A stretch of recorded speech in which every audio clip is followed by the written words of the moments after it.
Hello viewers, this is Azharul Rafy once again. Welcome to this new video where I'm going to show you how to delete or remove a Facebook page for a temporary time period or for permanently by using your computer.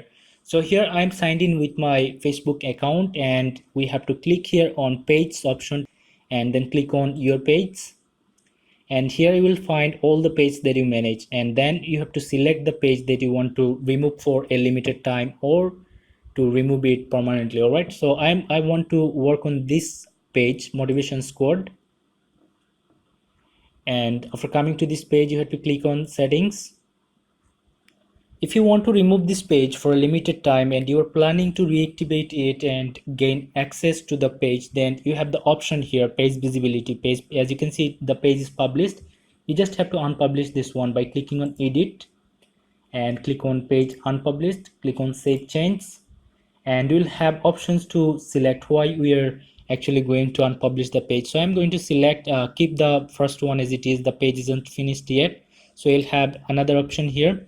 So here, what do you need to finish your page? I want additional content. Okay, so click on unpublish and it will be unpublished. So I'm going to click here.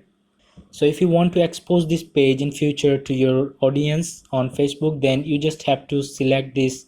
Let me show you, it's loading. So you just have to click on page published and click on save and it will be published once again. So here the page is published and it's all right, the people will be able to find this page now.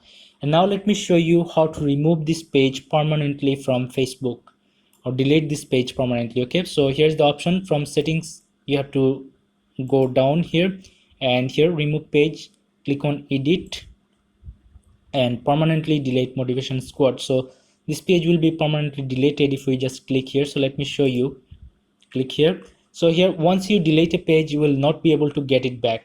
Okay, so click on delete to delete it permanently and click on OK, and here we go, we don't have this page anymore here, so it is permanently been deleted. So I hope this video was helpful to you, and if you have found this video helpful, please like this video and subscribe to my channel to get more helpful videos in future. Thank you very much for watching.